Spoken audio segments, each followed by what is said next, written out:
वेंकटाद्रिसमं स्थानं ब्रह्मांडे नास्ति किंचन वेंकटेश समो देवो न भूतो न भविष्यति। ओं नमो वेंकटेशाय। திருமலா திருப்பதி தேவஸ்தானம் ஸ்ரீ வெங்கடேஸ்வரா பக்தி சேனல் இணைந்து வழங்கும் ஸ்ரீமத் பகவத்கீதை பாராயணத்திற்கு அனைவரையும் வரவேற்கிறோம். மூகம் கரோதி வாசாலம் பங்கும் லங்கயதே கிரிம் யத்கிருபாதமஹம் வந்தே பரமானந்த மாதவம்.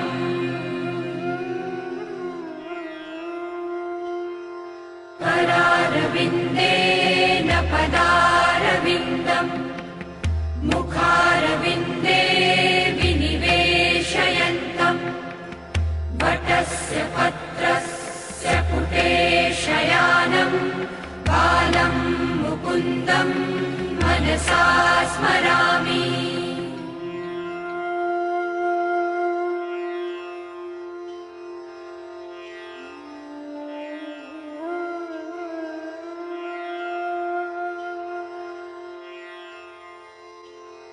वसुदेवसुतं देवं कंसचाणूरमर्दनं देवकी परमानन्दं कृष्णं वन्दे जगद्गुरुम्.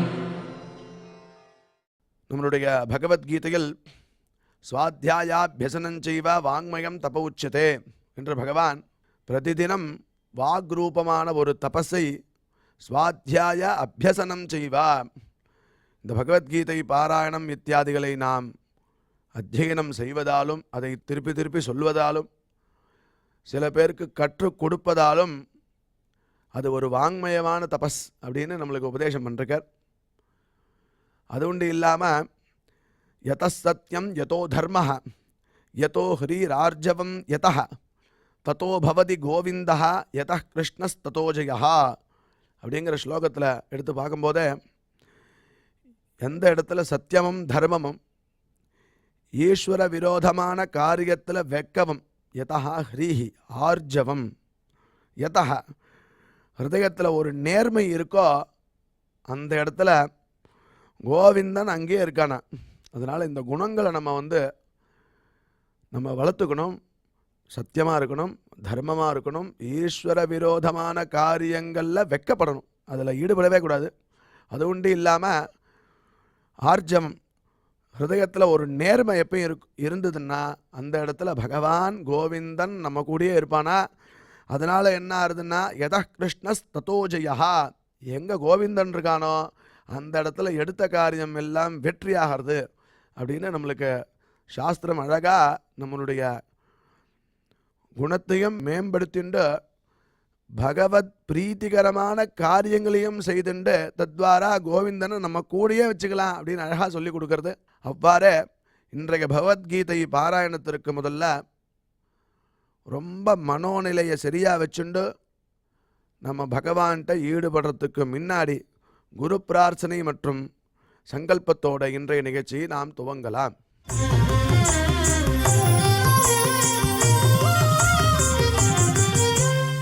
श्री गुरु प्रार्थना.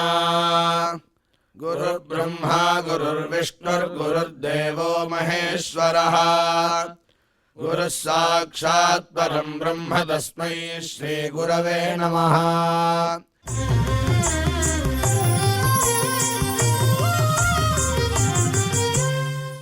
श्रीनिवास प्रार्थना.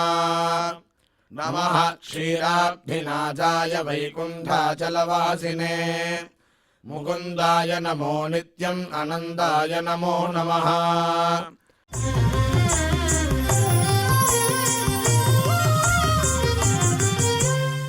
अथ श्रीमद्भगवद्गीता पारायण संकल्पः.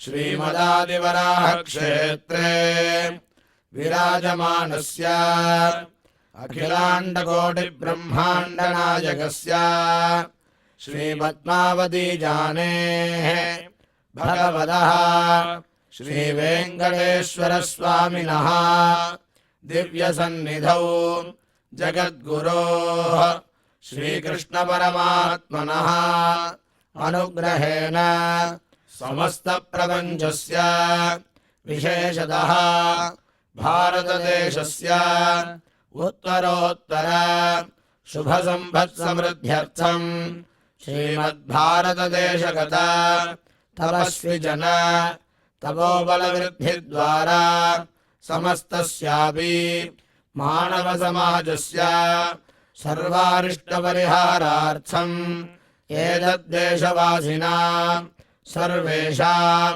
सज्जनानां योगक्षेमार्थं राष्ट्रविरोधिनां निबर्हणद्वारा जनानां चित्तशान्ति चित्तस्थैर्य सन्तोषादि अभिवृद्ध्यर्थम् एतद्देशवासिनां परस्परविद्वेष परस्परनिन्दा परस्परहिंसादीनां निवृद्ध्यर्थम् परस्परसौमनस्य सिद्ध्यर्थम् समस्तपापक्षयार्थम् श्रीमन्नारायणप्रीत्यर्थम् श्रीपरमेश्वरप्रीत्यर्थम् श्रीमद्भगवद्गीतायाः अखण्डपारायणम् करिष्यामहे।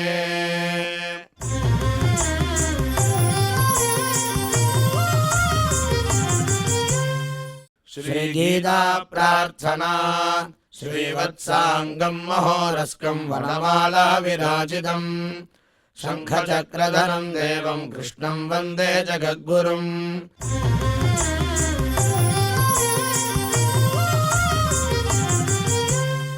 पार्थाय प्रतिबोधिताम् भगवता नारायणेन स्वयम् व्यासेन ग्रथिताम् पुराणमुनिना मध्ये महाभारतम् अद्वैतामृतवर्षिणीम् भगवतीम् अष्टादशाध्यायिनीम् अम्ब त्वामनुसन्ददामि भगवद्गीते भवद्वेषिणीम्।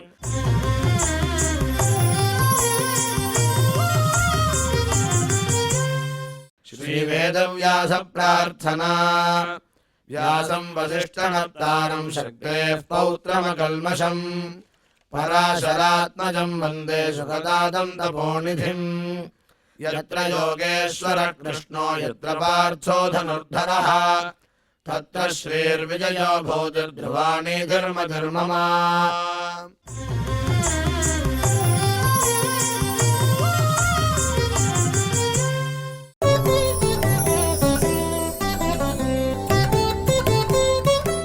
सहजं कर्म कौन्तेय सदोषमपि न त्यजेत् सर्वारम्भा हि दोषेण धूमेनाग्निरिवावृताः வித்யா விந்ததே அமிர்தம் அப்படின்னு சொல்ல பிரகாரம் நாம் இதுவரை செய்த ஸ்லோகங்களுடைய அர்த்தத்தை நமக்கு டாக்டர் ஊவே அனந்தபத்மநாபாச்சாரியார் விவரிப்பார். அதை மனதில் வாங்கிக் கொள்வோம்.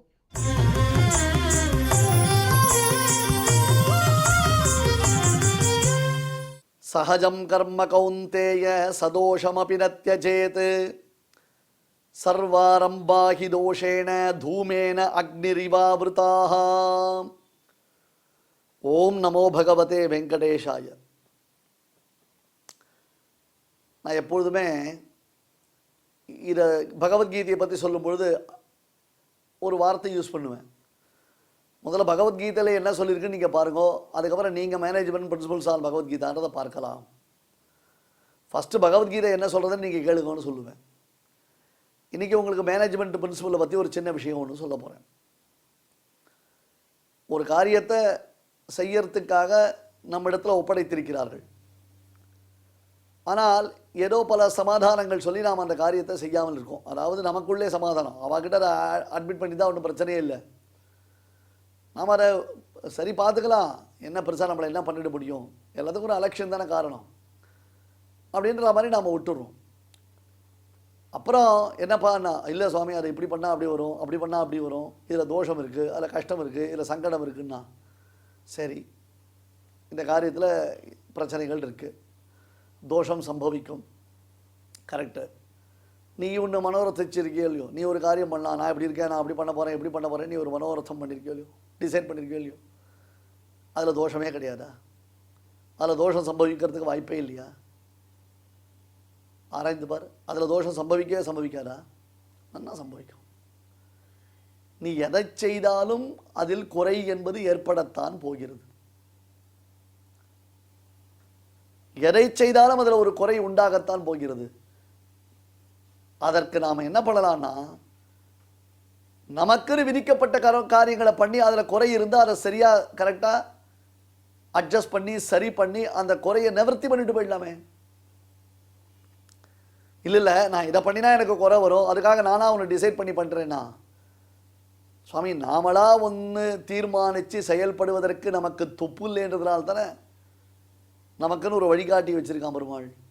இப்போ அர்ஜுனனால் சுயத்தாக செயல்பட முடியாதுன்றதுனால தானே பெருமாள் அர்ஜுனனுக்கு ஊக்குவிக்கிறான், கிரியா ஊக்கியா இருக்கிறான். யுத்தம் பண்ணு யுத்தம் பண்ணு யுத்தம் பண்ணு, க்ஷத்ரியனுக்கு பரமதர்மமான யுத்தத்தை பரித்தியாகம் பண்ணாதேன்னு மீண்டும் மீண்டும் அர்ஜுனனுக்கு அதை உபதேசம் பண்றான்.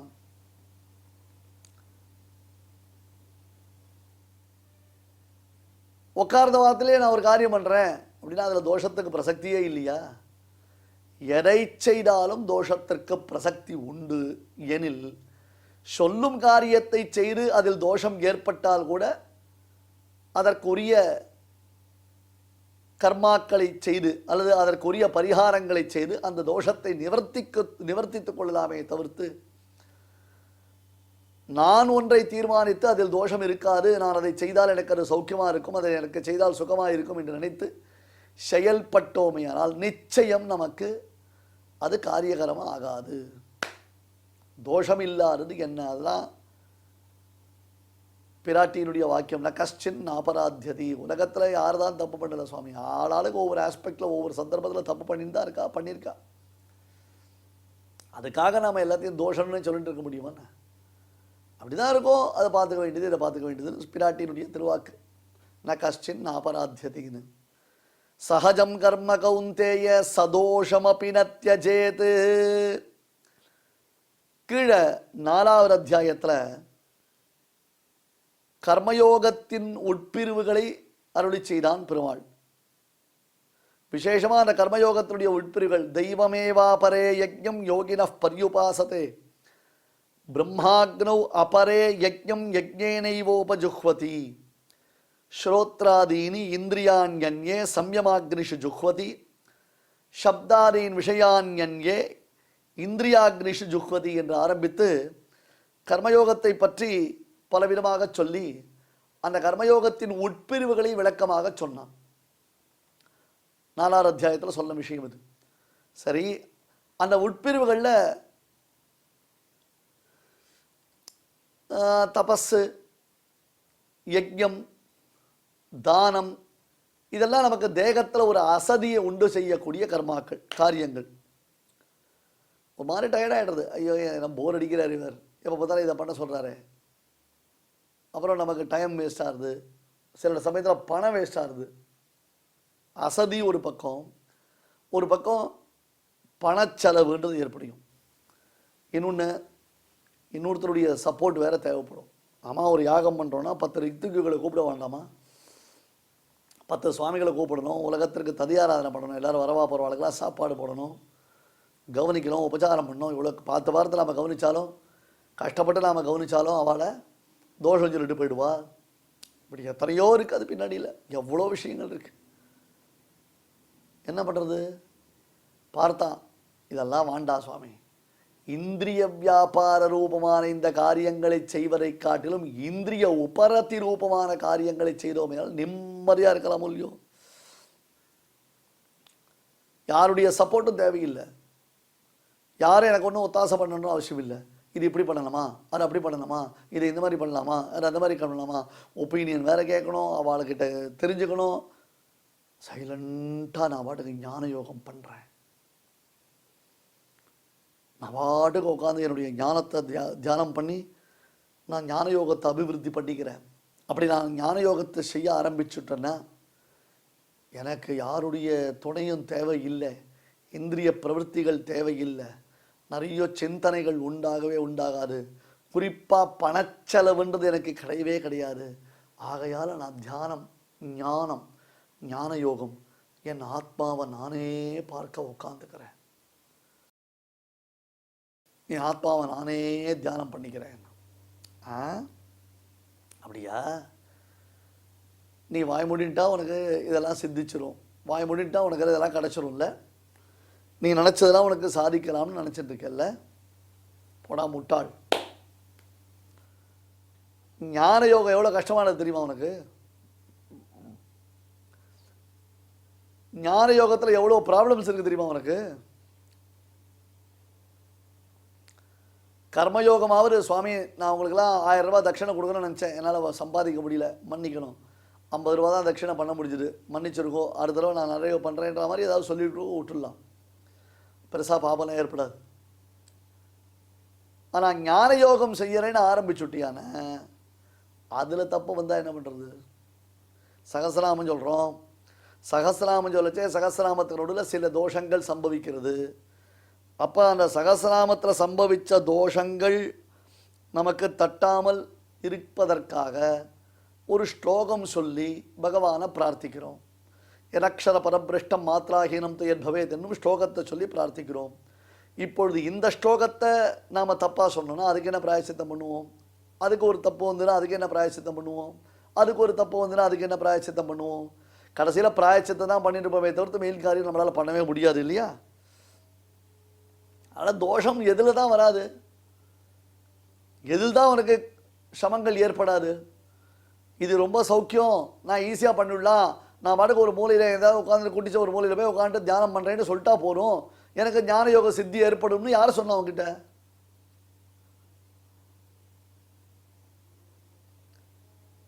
கண்ணா, நெருப்புன்னு ஒன்று இருந்ததுன்னா அந்த நெருப்பு புகையால் சூழப்படாமல் இருக்கவே முடியாது. அதான் நெருப்பு என்பது எப்பொழுதும் புகையாலே சூழப்பட்டே இருக்கும். சகஜம் கர்ம கௌந்தேய சதோஷமபி நத்யஜேத் சர்வாரம்பாஹி தோஷேன தூமேன அக்னிஹி இவ ஆவ்ருதாக.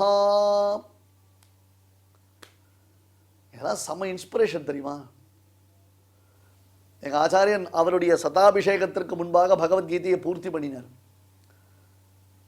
அதுவும் அப்போல்லாம் சம்ஸ்கிருத வியாக்கியானம் தான் பிரதானமாக இருக்கும். அந்த வியாக்கியானத்தை கொண்டு அவர்கள்லாம் சொல்லும் பொழுது இந்த மாதிரி ஸ்லோகங்களை கேட்கும்பொழுது நல்ல ஒரு இன்ஸ்பிரேஷன் ஏற்படும். கரெக்ட் இல்லை? நம்ம எடுத்த காரியத்தை முடிக்காமல் நிறுத்தக்கூடாது. நமக்குன்னு என்னென்ன காரியம் இருக்கிறது நம்ம கரெக்டாக அதை ஃபிக்ஸ் பண்ணிக்கணும், அதில் நாம் பிரவர்த்திக்கணும்.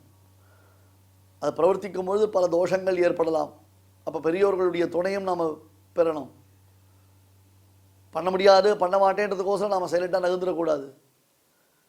இது நமக்கு விகிதமானது என்றெல்லாம் யோசித்து செய்ய வேண்டும் என்று பலமுறை அடியங்கள் அதை பார்த்து, இந்த ஸ்லோகங்களை பார்த்து கேட்டு இன்ஸ்பயர் ஆனது உண்டு. கண்ணா, அர்ஜுனா, கௌந்தேயா, இயற்கை, அதாவது பை நேச்சர் ஈஸி, அப்படி இயற்கையாக இருக்கிறதுனால சுலபமாக பண்ண வேண்டிய கர்மயோகத்தில் நீ சொல்கிற மாதிரி சில சிரமங்கள் கூட இருக்கலாம். ஆனால் சிரமம் வந்துடுத்துன்றதுனால விட்டுடுதாமா அதை? ஐயோ நான் ஆரம்பிச்சுட்டேன், ஆரம்பிச்சப்பறம் என்னால் முடியல சுவாமி, இதெல்லாம் ரொம்ப ஓவராக இருக்குது, இதை நான் பரித்தியாகம் பண்ணிடுறேன்னு பண்ணிவிடுவான். சாஸ்திர கிரந்தங்கள்னு உண்டு. நான் பலமுறை உங்களுக்கு இதனுடைய விரிவுகள் எல்லாம் சொல்லியிருக்கேன். சுவாமி ராமானுஜர் பிரம்மசூத்திர வியாக்கியானம் பண்ணிருக்கார், கீதைக்கு வியாக்கியானம் பண்ணிருக்கார், அதே போன்ற வேதார்த்த சங்கிரகம்ன்றதாக வேத வாக்கியங்களுக்கு ஒரு வியாக்கியானம் பண்ணிருக்கார். அந்த மாதிரி வேதாந்தரேஷனுடைய ரகசிய திரைசாரம்ன்றதான ஒரு நூல் இருக்குது, அதிகரண சாராவளின்னு ஒரு நூல் இருக்குது. இது மாதிரி பல நூல்கள் இருக்குது. இந்த நூல்களுக்கெல்லாம் கிரந்த சதுஷ்டயம்னு பேர். ஸ்ரீபாஷ்யம், கீதாபாஷ்யம், ஸ்ரீபாஷ்யம், பகவத் விஷயம்னு ஆழ்வாருடைய திருவாய்மொழி 1000 பாசுரங்கள், மேலும் இது ரகசிய திரைசாரம், இதெல்லாம் கிரந்த சதுஷ்டயம். அட்லீஸ்ட்டு மனுஷனாக பிறந்தவன், ஸ்ரீ வைஷ்ணவனாக பிறந்தவனுக்கு இந்த 4 நூல்களில் ஒரு பரிச்சயமானது இருக்க வேண்டும். பேசிக்காக இந்த நூலை பற்றி தெரிஞ்சிருக்கணும். இதற்கு காலக்ஷேபம் என்பதாக பேர். அப்படி காலக்ஷேபத்தை ஆச்சாரியர்கள் சொல்லும் பொழுது ஒரு ஆர்வ கோளாறில் முதல்ல 100 பேர் வந்து சேருவா. அப்படியே ஆனந்தமாக இருக்கும். அப்படியே பார்த்தாலே கோஷ்டி பெருசாக இருக்கும். இவ்வளோ பேர் இவ்வளோ ஸ்ரத்தையோடு கேட்குறாளேன்னு. மறுநாளேருந்து 80 பேர் ஆவா, 3ஆம் நாளே 70 பேர் ஆகுவா.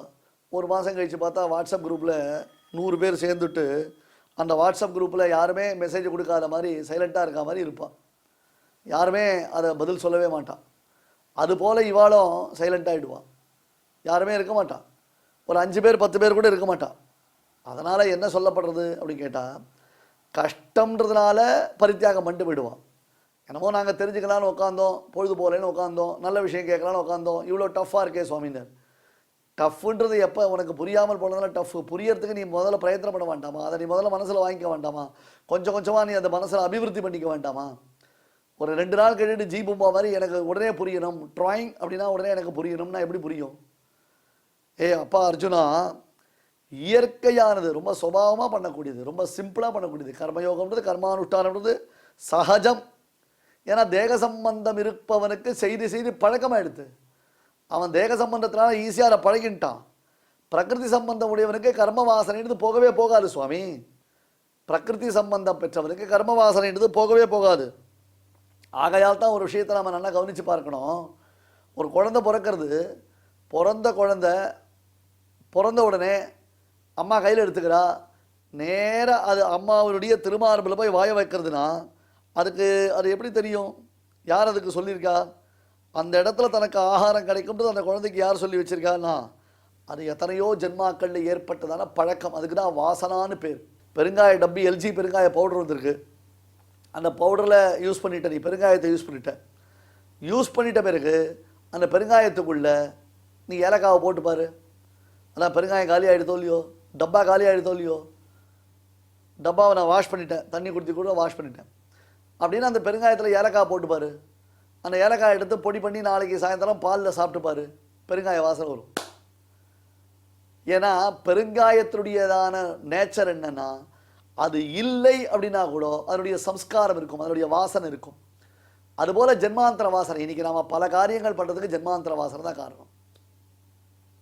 பல காரியங்கள் நாம் தப்பாவோ சரியாவோ செய்வதற்கு காரணம் என்ன? ஜென்மாந்தர வாசனை. ஒருவன் நல்ல குலத்தில் பிறந்தாலும் தீய காரியங்களை தொடர்ந்து செய்து வருகிறானேனால் அவனுடைய பூர்வ ஜென்ம பாப விசேஷம், அது ஜென்மாந்தர வாசனை. போன பிறவியிலெல்லாம் அவன் நல்ல காரியமே பண்ணலைன்றது தெரியுது. இதுலேருந்து பிறரை கெடுக்கிறதுக்காகவே தன்னுடைய காலத்துக்கு நேரத்தையும் அவன் செலவிட்டிருக்கான்றது தெரியுது. அந்த ஜென்மாந்தர வாசனைன்றது தான் இங்கே சொல்லப்படுறது. இப்போ கர்மான்றது ஜென்மாந்தரத்தில் நீ பண்ணியிருக்க, ஏதோ விதத்தில் கையை கால இந்திரிய வியாபார ரூபங்களை பண்ணியிருக்க, அது கர்மயோகத்தில் ஈஸியாகிடுறது. வேற ஞான யோகம்ன்றது இப்போ தான் நீ கேள்விப்படுற, பகவத்கீதை இப்போ தான் புரிஞ்சுக்க ஆரம்பிச்சிருக்கேன். அதுவும் 18 அத்தியாயம் பிறகு தான் நமக்கு புரியறதா வேணாமான்றதான ஒரு ஸ்டேட்டஸ்லேயே நம்ம இருந்துட்டு இருக்கோம். சதோஷம் அப்பினர், சரீர சிரமங்கள் ஏற்பட்டால் கூட சதோஷம் அப்பி, சரீர தேக பரிசிரமங்கள் ஏற்படுறது. இந்த இடத்துல பாவம் இல்லை, கஷ்டப்படணும்.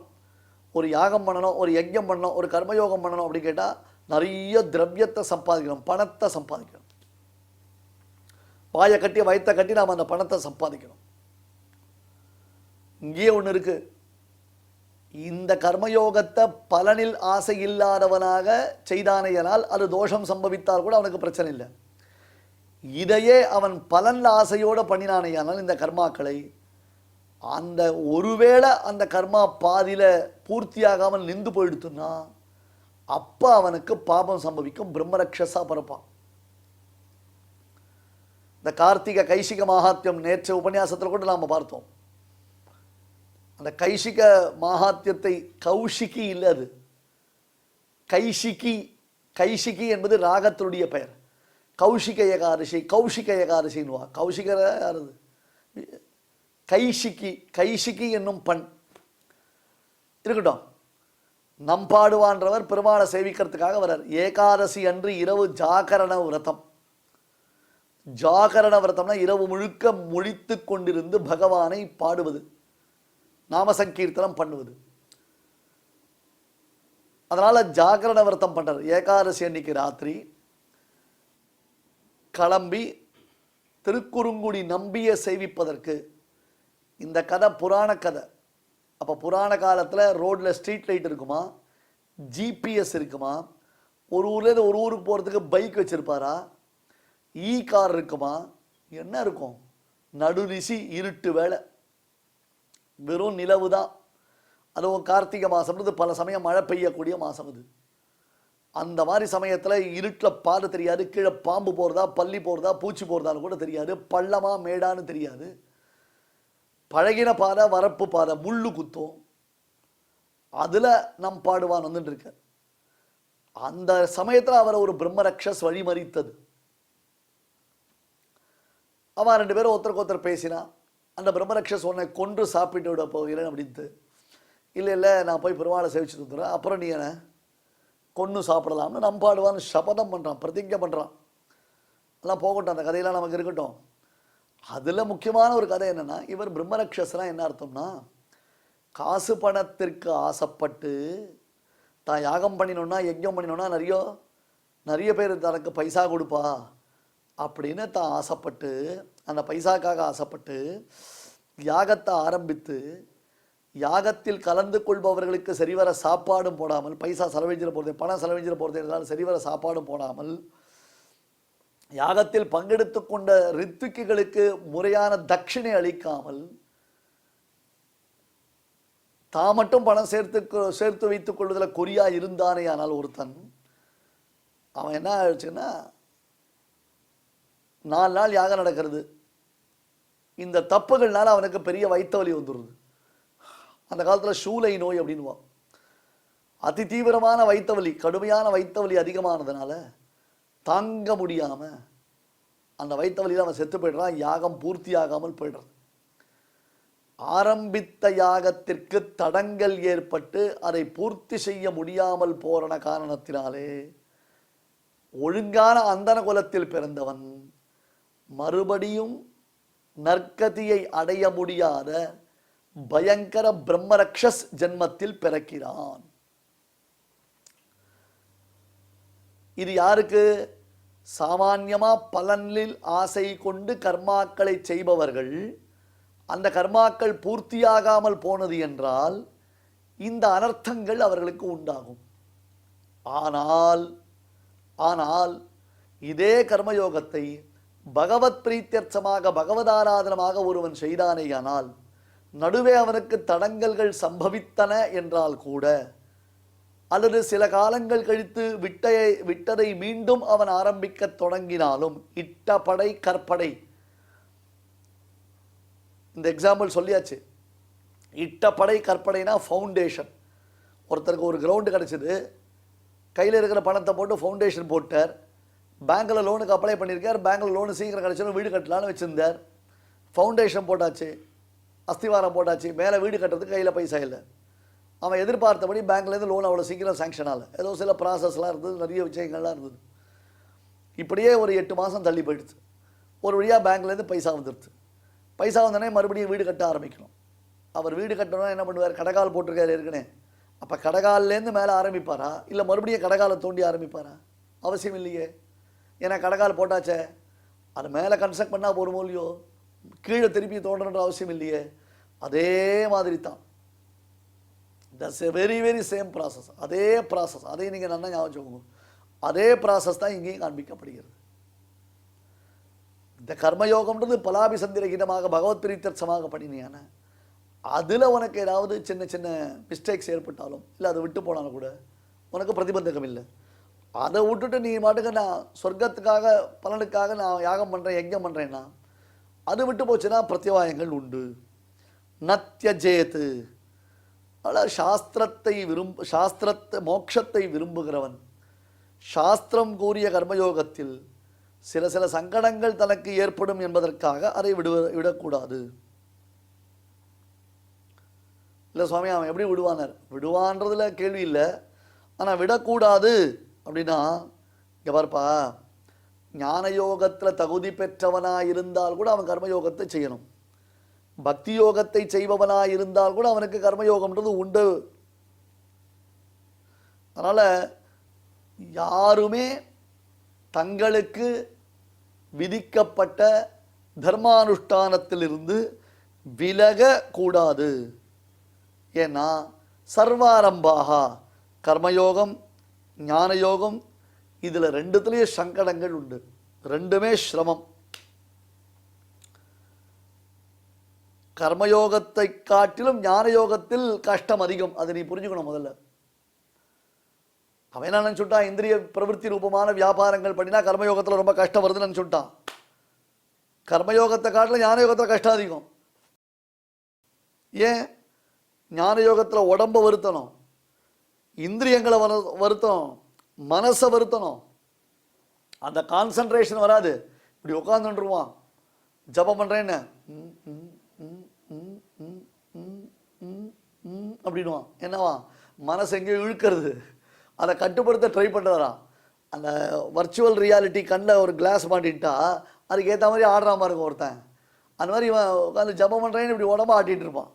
இந்திரியத்தை இழுக்க முடியாது, புத்தியை ஸ்திரப்படுத்த முடியாது, அனவதானம் நிறைய கான்சன்ட்ரேஷன் லேக்கிங்கில் வரும், மாறி மாறி வியாபாரங்கள் போகும். ஆரம்பத்தில் சுலபம், சரி இப்படி தானே தியானம் தானே, அப்படி உட்காந்து இப்படி உட்காந்துட்டேன்னா 2 ஃபோட்டோ எடுத்துட்டேன்னா நான் தியானம் பண்ணுறதா உலகம் பார்த்துருவேன். இப்படி உட்காந்துட்டுவார், அவர் தியானம் பண்ணுறாராம். இப்படி உட்காந்துவார், அவர் தியானம் பண்ணுறாராம்.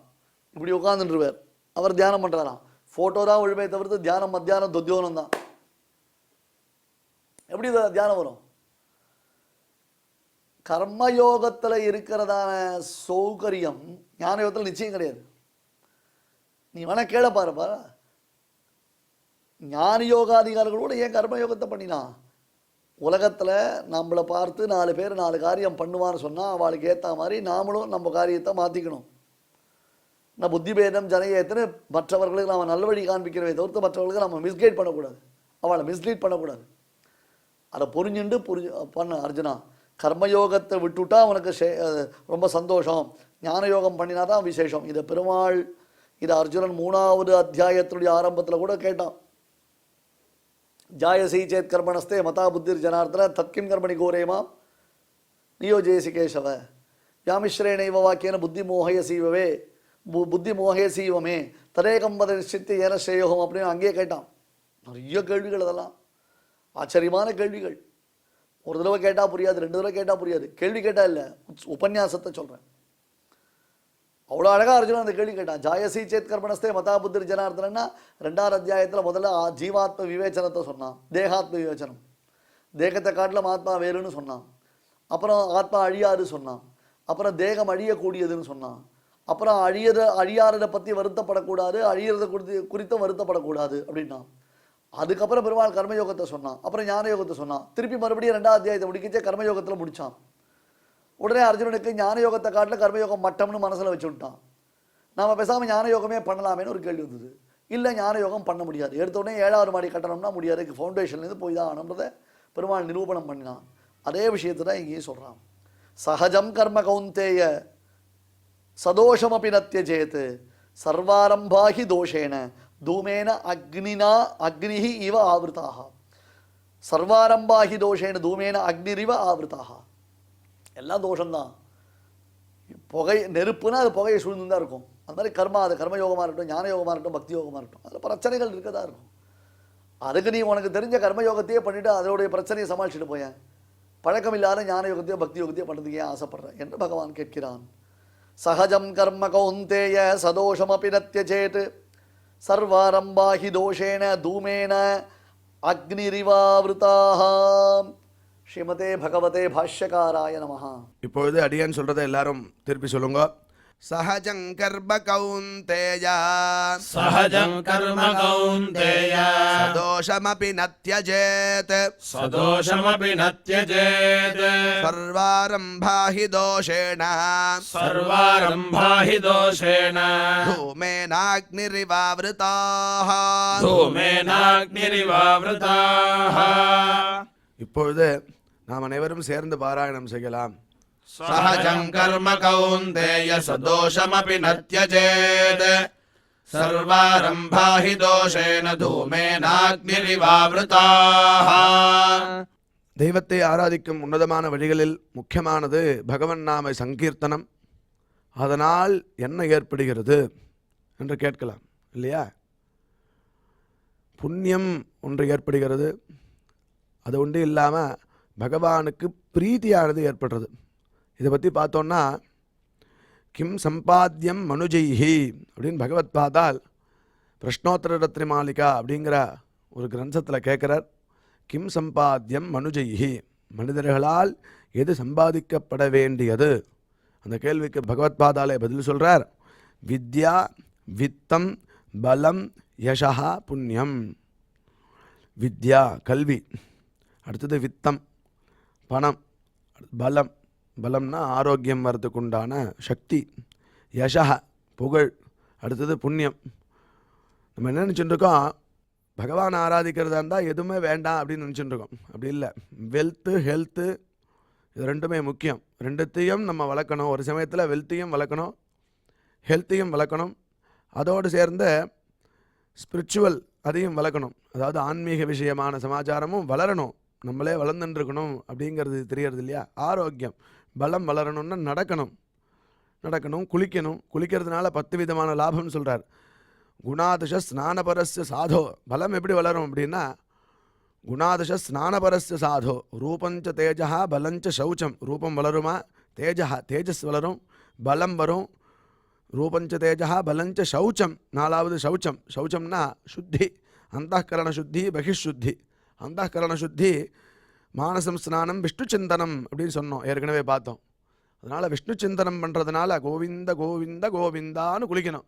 குளிக்கிறதுனால என்ன ஆகுது, மானசமான ஒரு ஸ்நானம் ஏற்படுறது, சுத்தி வருது. சுத்தி வந்து அது அழுக்கெல்லாம் போக்குறதுங்கிறார். பகிஷுத்திக்கு நம்ம எல்லாம் சோப்பு தேய்க்கிறோம், அரப்பு தேய்க்கிறோம், மண்ணு தேய்க்கிறோம், அவா சௌகரியம். அடுத்தது ஆயுஷ்யம். 5வது ஆயுஷ்யம், ஆரோக்கியம். ஆயுஷ்யம்னா புரியுறது உங்களுக்கு, ஆரோக்கியம்னா புரியுறது. அலோலுபத்வம், இது செய்யணும் இதை செய்யக்கூடாது அப்படிங்கிறது வருதான் புத்தி குளிக்கிறதுனால. அலோலுபத்வம் துஸ்வப்ன காத்தா, கெட்ட கெட்ட கனவெல்லாம் போகிறது. தபஸ்ச மேதா, தபஹா 9 தபஸ் அப்படிங்கிறார். மேதா புத்தி சக்தி வளருது. இதுக்கெல்லாம் காரணமாக பலம் இருக்குது. பலமே இல்லைன்னா ஸ்நானம் பண்ண முடியாது இல்லையா. அது பலத்தை சம்பாதனம் பண்ணணும். பலம் யசா, அதுக்கு மேலே श्रीमन्नारायण नारायण नारायण श्रीमन्नारायण नारायण नारायण श्रीमन्नारायण नारायण नारायण श्रीमन्नारायण नारायण नारायण श्रीमन्नारायण नारायण नारायण श्रीमन्नारायण नारायण नारायण श्रीमन्नारायण नारायण नारायण श्रीमन्नारायण नारायण नारायण श्रीमन्नारायण नारायण नारायण भक्त प्रह्लाद की विपदा सुन स्वामी, भक्त प्रह्लाद की विपदा सुन स्वामी, खंब फाड़ प्रकटारायण श्रीमन्नारायण नारायण नारायण खंब फाड़ प्रकटारायण श्रीमन्नारायण नारायण नारायण श्रीमन्नारायण नारायण नारायण श्रीमन्नारायण नारायण नारायण श्रीमन्नारायण नारायण नारायण श्रीमन्नारायण नारायण नारायण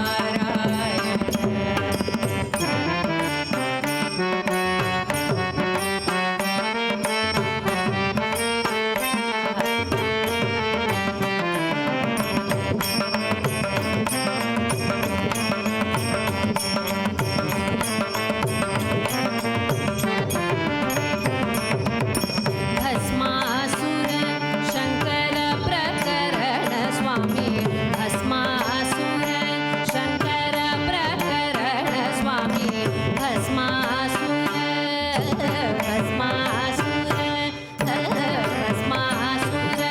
शंकर प्रकरण स्वामी, मोहिनी रूप है धारायण श्रीमन्नारायण नारायण नारायण मोहिनी रूप है धारायण श्रीमन्नारायण नारायण नारायण श्रीमन्नारायण नारायण नारायण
இந்த நிகழ்ச்சியில் இதுவரை நாம் பாராயணம் செய்த ஸ்லோகங்களில் ஏதேனும் அக்ஷர தோஷம் இருந்திருந்தால் அதை நிவர்த்திக்கும் பொருட்டு பகவானிடம் க்ஷமா பிரார்த்தனை செய்வோம்.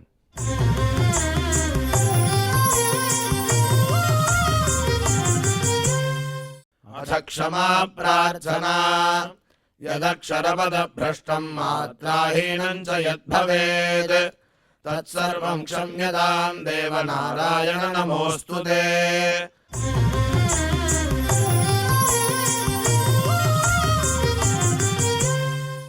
अथ भगवत्समर्पणम् कायेन वाचा मनसेन्द्रियैर्वा बुद्ध्यात्मना वा प्रकृते स्वभावात् करोमि यद्यत् सकलं परस्मै नारायणायेति समर्पयामि।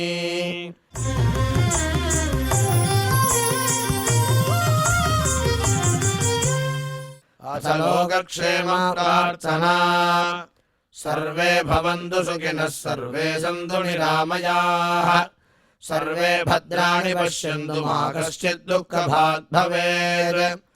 சுவாமியின் அருள் நாம் அனைவருக்கும் கிடைக்க வேண்டி மங்களாசாசனத்துடன் இன்றைய நிகழ்ச்சி நிறைவு பெறுகிறது. மீண்டும் நாளை சந்திப்போம். ஓம் நமோ வெங்கடேஷாய.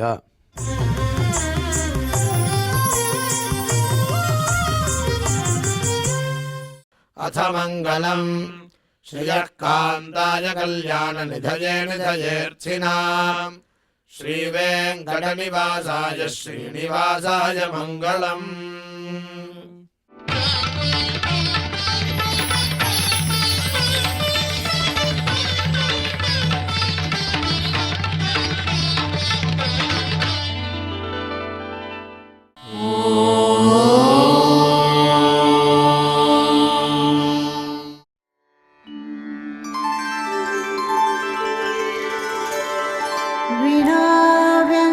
विनाव्यङ्कटेशं ननाथो ननाथः सदा व्यङ्कटेशं स्मरामि स्मरामि हरे व्यङ्कटेश प्रसीद प्रसीद